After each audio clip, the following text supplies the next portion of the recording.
24 का चुनाव नज़दीक है और चुनावी सरगर्मियां अभी तेज़ हो गई हैं। दिल्ली, पंजाब और हरियाणा में कांग्रेस और आम आदमी पार्टी का सीटों का बंटवारा हो गया है। दिल्ली में 4-3 का रेशो बना है, यानी कि 4 पे आम आदमी पार्टी, 3 पे कांग्रेस, और हरियाणा में 9-1 का, यानी कि 9 पे कांग्रेस, 1 पर आम आदमी पार्टी। और पंजाब में अलग अलग लड़ रहे हैं चुनाव दोनों जने। ये कैसा गठबंधन? ये अपने अपने स्वार्थ के लिए गठबंधन किए हैं। ये कोई देश हित राष्ट्र हित के लिए नहीं कि हम राष्ट्र हित में क्या काम करेंगे इलेक्शन के बच्चे। इनके कोई एजेंडा है ही नहीं, किस एजेंडे पे काम करना चाहते हैं। मतलब पंजाब में अलग लड़ेंगे, हरियाणा में साथ रहेंगे, दिल्ली में साथ आएंगे। एक गठबंधन ये क्या है? जनता को बेवकूफ़ समझ रखे हैं लोग। नहीं, क्या क्यों नहीं है गठबंधन? आप लोग भी तो कर रहे हो। नीतीश जी को निकल पार्टी छोड़ के चले गए, आ गए। अगर वो कर लेते हैं तो आपको प्रॉब्लम हो जाती है। क्यों प्रॉब्लम हो जाती है भैया? नहीं, नीतीश जी को हम रखे हुए हैं तो नीतीश जी के तहत नहीं बोल रहे कि हम गोवा में नीतीश जी के साथ अलग रहेंगे और बिहार में साथ में रहेंगे। जहां अगर हम साथ में वहाँ पे साथ में रहेंगे, जहां अलग रहेंगे तहाँ अलग रहेंगे। ऐसा नहीं। गठबंधन का मतलब है कि हर जगह गठबंधन होना, कि एक जगह साथ आना, एक जगह दूर जाना। ये गठबंधन तो नहीं है ना, ये तो स्वार्थ की गठबंधन है। कांग्रेस देश की सबसे बड़ी पार्टी थी, लेकिन ऐसी नौबत आ गई है कि 3-1 अलग अलग लड़ेंगे। ऐसी धमकियां दे रही हैं जो क्षेत्रीय दल पार्टियां हैं, उनको बोल रही हैं हम तुम्हें 3 सीट देंगे, कोई कह रहा है हम 17 सीट देंगे, कोई कह रहा है 2 सीट देंगे। तो ऐसी क्यों नौबत आती जा रही है कांग्रेस के लिए 2024 चुनाव से पहले? क्योंकि कांग्रेस के पास कोई एजेंडा ही नहीं है। वो किस एजेंडे पर चुनाव लड़ना चाहती है? सारे पार्टियों के पास एक एजेंडा होती है कि मैं, अगर बीजेपी है, बीजेपी के पास एक स्पष्ट एजेंडा है, एक राष्ट्रवादी पार्टी कि हमारा राष्ट्र सबसे सर्वोपरि हो। हमें इकोनॉमी के क्षेत्र में देखिए तो इकोनॉमी के क्षेत्र में बीजेपी के पास एजेंडा है कि हम अगर 2024 से 29 तक आएंगे तो हम इकोनॉमी के क्षेत्र में 5 ट्रिलियन इकोनॉमी करेंगे। 6 ट्रिलियन इकोनॉमी का है। तो सुरक्षा की दृष्टि से 10 सालों से हमारे देश के लोगों ने देखा कि सुरक्षा के मामले में बीजेपी गवर्नमेंट किस प्रकार से देश को सुरक्षित रखी है। तो हर क्षेत्र में एक पॉलिसी है और स्पष्ट रूप से देश की जनता को पॉलिसी में पता है। कांग्रेस के पास कोई पॉलिसी नहीं है। जब तक अपने पॉलिसी को स्पष्ट नहीं कर देती, कांग्रेस का हाल यही होने वाला है। नहीं, कांग्रेस का हाल तो ये होने वाला है। अब कांग्रेस सत्ता में नहीं है, विपक्ष में है, वो तैयारी कर रही है अपनी। कांग्रेस कुछ भी करती है, यानी राहुल गांधी कुछ भी करते हैं, बीजेपी को पता नहीं क्यों दिक्कत होने लग जाती है। वो मंदिर जाते हैं तो कह देते हैं ये पंडित नहीं है, ये नकली पंडित हैं, ये क्रिश्चियन है, इस तरीके के आरोप लग जाते हैं। अब वो गठबंधन कर लिया उन्होंने आम आदमी पार्टी से, तो अब ये पूछ रहे हैं कि कैसा गठबंधन? अरे भैया, उनका रेसो, उनकी जैसे बात बनी 2-3 पे बनी, चाहे 1 पे बनी, चाहे 0 पे बनी, उनके गठबंधन से ही परेशानी होने लग गई। गली गली में शोर है राहुल गांधी चोर है और इन सालों को भेजो पाकिस्तान, क्योंकि इनका ही मंत्री कोई और है। नहीं मैम इधर आ जाओ, इधर आओ। तो नहीं, अगर आम आदमी पार्टी से अगर वो अपने किसी समझौते पर गठबंधन हो जाता है तो बीजेपी वालों को क्यों दिक्कत होने लग जाती है? बीजेपी वाले क्यों कहने लग जाते हैं ये कैसा गठबंधन? मान लो उनका 1-3, 4-9 जो भी रेशो बन रहा है, वो गठबंधन से लड़ रहे हैं, चाहे वो कहीं नहीं लड़ना चाहते। ये उनका पार्टीगत का व्यक्तिगत मामला है, लेकिन बीजेपी वालों को क्या दिक्कत होने लग जाती है? बीजेपी की स्पष्ट पॉलिसी है, राहुल गांधी को आए करो, कांग्रेस का आए करो। क्योंकि आम आदमी पार्टी है, चाहे जो भी पार्टी, उसकी स्पष्ट राष्ट्रीय स्तर पर कोई पॉलिसी नहीं है। नेशनल लेवल की पॉलिसी क्या है वो? लेकिन ये कांग्रेस है जो राष्ट्रीय पार्टी है, तो उसकी नेशनल लेवल पर पॉलिसी है कि सेपरेशन करना है, समाज को सेपरेट करके फिर डिवाइड करो, समाज को हिंदू मुस्लिम में करो। तो अगर वो सपोर्ट करते हैं मुसलमानों का, तो इधर से हिंदुओं का सपोर्ट कर, ये स्पष्ट पॉलिसी है। उसके पास पॉलिसी है नहीं, इसलिए बीजेपी हमेशा कांग्रेस को टारगेट करती है। कांग्रेस ईजी होती है, राहुल गांधी ईजी हैं, क्योंकि ऐसा नहीं है टक्कर दिया, बीजेपी के लिए टक्कर लाए तो कोई अच्छे नेता को टारगेट लेकर आना पड़ेगा फील्ड में। राहुल गांधी, लोग को पता है कि जितना राहुल गांधी को टारगेट करेंगे उतना बीजेपी का ग्राफ बढ़ेगा, इसलिए राहुल गांधी को आगे रखा जाता है। राहुल गांधी के अलावा किसी को भी आगे इसलिए नहीं रखा जाता है। अच्छा, एक चीज़ और है, उत्तर प्रदेश में भी गठबंधन हो गया है कांग्रेस का। 17 सीटें दी हैं अखिलेश यादव ने कांग्रेस को लड़ने के लिए। एक बात और कही अखिलेश यादव के पार्टी के नेता, उन्होंने कहा था ये गठबंधन हो गया है, अब बीजेपी में घबराहट तेज हो गई है। बीजेपी कहीं ना कहीं इस गठबंधन से डर रही थी, वो चाह रही थी कि गठबंधन ना हो। अब बीजेपी को कहीं ना कहीं डर है कि 2024 के इलेक्शन में वो हार सकती है। 2017 में भी गठबंधन हुआ था। यूपी के बोले कि यूपी के दो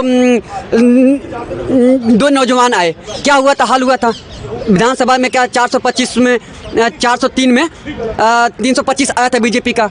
ये लोग बहुत, तीनों पार्टियों मिलकर लड़ी थी, बसपा, कांग्रेस और ये। हाल क्या हुआ था? कुछ नहीं। और इस बार ये सीटों का बंटवारा हुआ है। ऐसा थोड़ी है कि सीट जीत चुके हैं 17 सीट, ये तो बंटवारा हुआ है। 80 में 80 यूपी से बीजेपी आ रही है, गठबंधन सीटों का बंटवारा से हम समझो कि सीट आप जीत चुके हो। अच्छा 80 की 80 सीटें जीत जाओगे, इतना कॉन्फिडेंस है उत्तर प्रदेश में? अखिलेश यादव को क्या 0 सीटें मिलेंगी कि 80 की 80 सीटों पे दावा ठोक दिया अभी से ही? बिल काम बोलती है, हम काम के दम पे बोल रहे हैं, काम के दम पे हम 80 में 80 बोल रहे हैं। यूपी में जितना इन्वेस्टमेंट आ रही है, यूपी के पुनः जागरण हुई है, पूरा विश्व स्तर पे यूपी का नाम हो रहा है। आज तक कभी यूपी का इतना नाम देखे थे? जो आज प्रतिष्ठा है यूपी का, आज से पहले कभी ये प्रतिष्ठा मिली यूपी को? नहीं, कभी ऐसी प्रतिष्ठा नहीं मिली जो आज प्रतिष्ठा है। आज यूपी वासी, यूपी के लोग इस चीज़ को महसूस करते हैं कि नहीं, बीजेपी गवर्नमेंट जब से आई है यूपी के लोगों का सम्मान बढ़ा हुआ है, इसलिए इस बार 80 का 80 सीटें बीजेपी के झोली में डालेंगे। अच्छा एक आखिरी क्वेश्चन, चलो मान लिया 80 की 80 सीटें बीजेपी की झोली में डालोगे, बीजेपी सरकार बनाएगी, आपके बोल हैं, आप बोल रहे हो अच्छी बात है, लेकिन किसान क्यों परेशान है बीजेपी सरकार में? बार बार बॉर्डर की तरफ क्यों रुक कर लेता है किसान? घर में होना चाहिए, खेत में होना चाहिए, वो बॉर्डर पे आके बैठ जाता है किसान।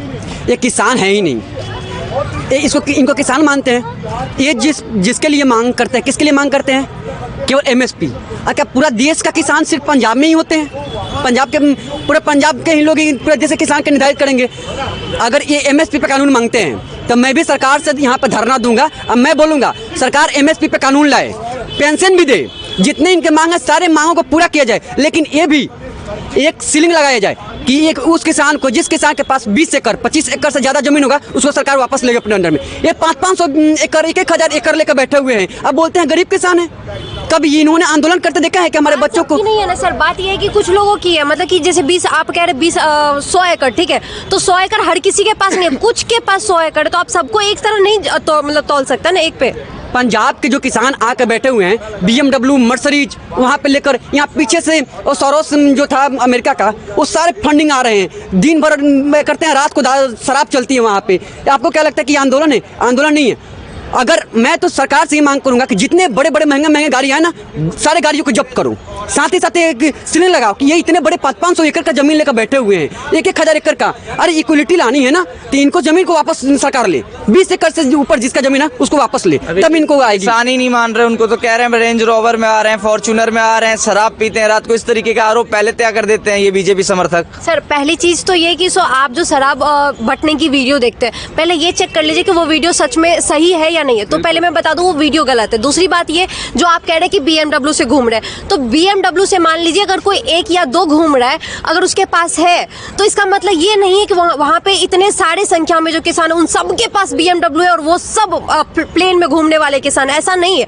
वहाँ पे वो MSP का मांग जायज है। भाई हम एक पार्ले जी का बिस्किट खाते हैं तो वो 5 रुपए का फिक्स है कि 5 रुपए देना ही देना है, लेकिन किसान का जो रेट है वो फिक्स नहीं है। 1 किलो गेहूँ कभी मान लो 12 रुपए में बिकता है, कभी 5 रुपए में बिकता है, लेकिन उनका जो फसल उगाने में जो पैसा लगता है वो तो इक्वल लगता है ना। अगर 100 रुपए लग रहे तो 100 रुपए तो आज भी लगेंगे, कल भी लगेंगे, परसों भी लगेंगे, लेकिन जो बिकता है वो तो उस हिसाब से नहीं बिकता उसका, क्योंकि रेट ही फिक्स नहीं है भैया। तो वो तो रेट फिक्स करने की बात कर रहे हैं, वो तो रेट फिक्स कर दो, मुझे कम से कम दो, बट एक बार रेट फिक्स कर दो ना। रेट तो फिक्स कर दो कम से कम।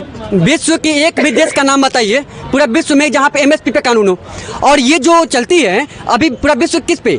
डिमांड एंड सप्लाई पे चलती है। अगर मार्केट में डिमांड होगा तो उसका रेट बढ़ेगा, मार्केट में अगर डिमांड नहीं होगा तो रेट कम होगा। डिमांड एंड सप्लाई, और इतने बड़े लेवल पे अगर फिक्स कर दे सरकार तो सिर्फ एक ही जो प्रोडक्शन होगा देश के अंदर, वो प्रोक्यूरमेंट कैसे करेगी? इतने जो सरकार के पास इतने जो खर्चा बचेगा।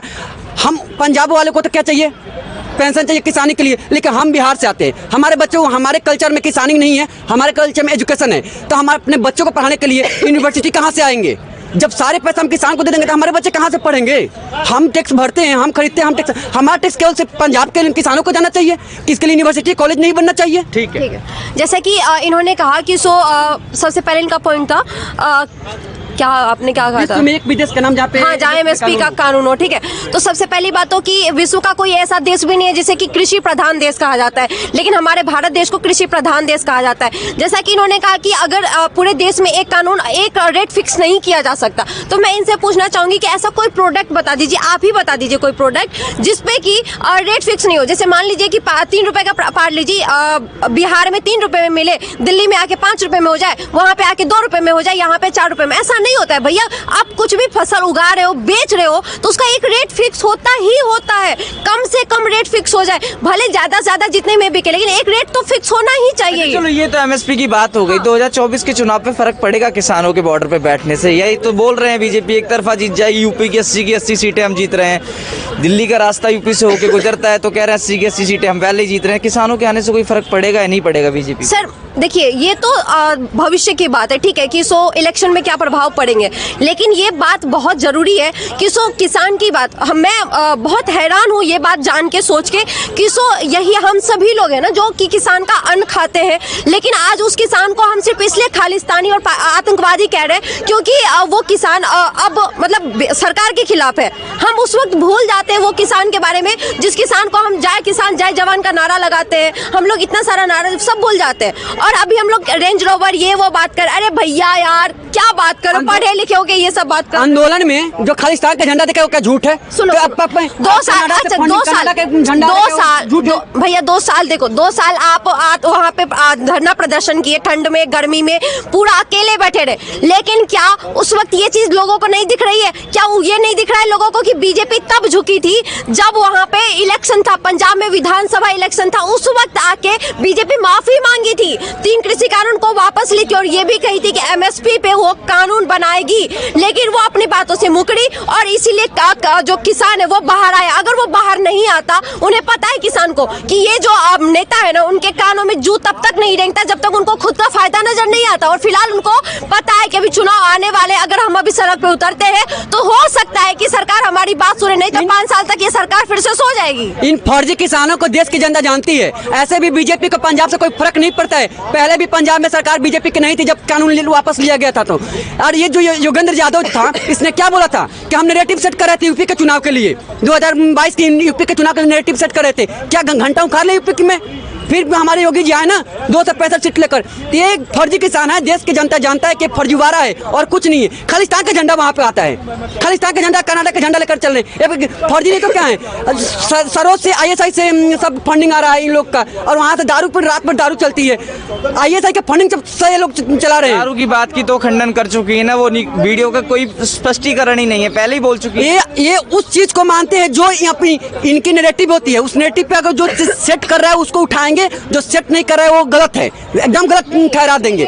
नैरेटिव के ऊपर होती है। ये फैक्ट चेकर जो है वो खुद बताएं इस बात को। आप अगर इस पे जाके चेक करेंगे तो आपको पता चल जाएगा। लेकिन मुख्य बात जो है वो ये है सर कि आप जब बात करें, सरकार की बात करें, किसी आप कह रहे हैं कि खालिस्तानी का झंडा, मैं एग्री इस बात से डिसएग्री नहीं कर रही हूँ कि आप गलत बोल रहे हैं। मैं बस ये कह रही हूँ कि हो सकता है आप सही हो, ठीक है, लेकिन उस चक्कर में आप ये मत बोलिए ना यार कि किसान आंदोलन में 2 साल में इतने सारे किसान मरे। एक किसान, जब किसान की मौत हो जाती है तो आप इतना बवाल मचाते हैं। एक अगर नेता की मौत हो जाए तो इतना बवाल मचाएंगे। इतने सारे किसान की मौत हुई तब कहाँ थे? तब तो सो रहे थे आप। हाँ, एक मौत किसान की मौत से कल एक 23 साल के युवा की मौत हुई है परसों, आपने देखा होगा। जिंद हरियाणा बॉर्डर पड़ता है, पंजाब जिंद हरियाणा के बॉर्डर, 23 साल के युवा को गोली लगी, वो मर गया, किसान था। उसकी क्या गलती? वो अपनी मांगों के लिए आया, वो मरा, उसके घर का चिराग उजड़ गया, उसके माँ बाप पे जो बीत रही, इसका जिम्मेदार कौन? आंदोलन कर शांतिपूर्ण तरीके, उपद्रव मचा रहे हैं वहाँ पे, जला रहे हैं, जला कर उसमें मिर्ची डाल रहे हैं ताकि अंधे हो जाए हमारे सैनिक। क्या करें जब वो दिल्ली नहीं आने दोगे, गड़ी कीले ठोक दोगे तो क्या करें? हमने 26 जनवरी को एक बार आने दिया था ना। 26 जनवरी में क्या हुआ था दिल्ली के अंदर? ट्रैक्टर के पूरा रौदा तक गया था दिल्ली के अंदर। इनको दिल्ली का आने दिया जाए इन उपद्रवियों को। इनकी व्यवस्था वैसे ही करनी चाहिए, वहाँ पे रोको और ठोको, वहीं पर रोको और ठोको, घर में ही घुस कर मारो उनको। इन उपद्रवियों को ठोकने की व्यवस्था सरकार बहुत अच्छी तरह से कर रही है। क्या 26 जनवरी का पूरा विश्व नहीं देखा था? ये लाल किला पे क्या कर रहे थे? अब फिर इनको हम दिल्ली आने दें?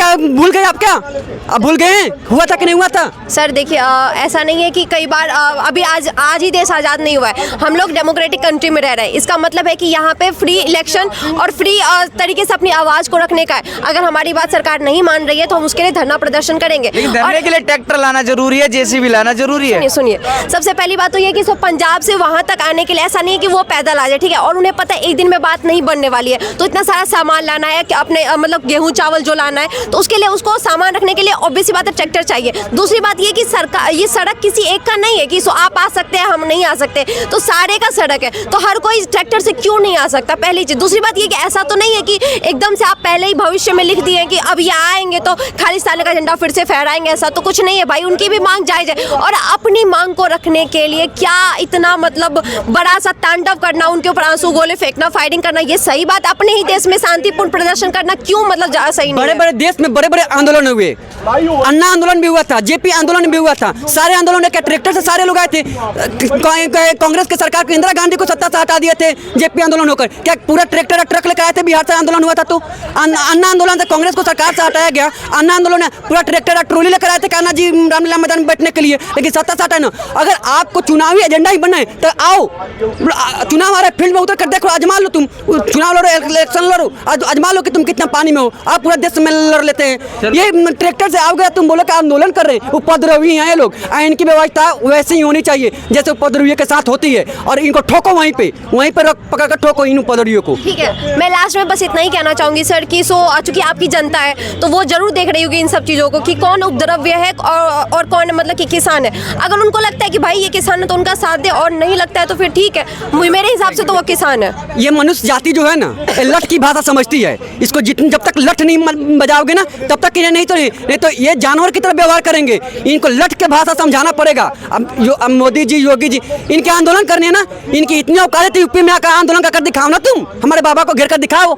आंदोलन में इतनी शक्ति है ना, यूपी वाले कहाँ है, जाट यूपी वाले किसान वाले आकर लखनऊ में 2017 में देखा था ना, लखनऊ में आकर घेरे थे।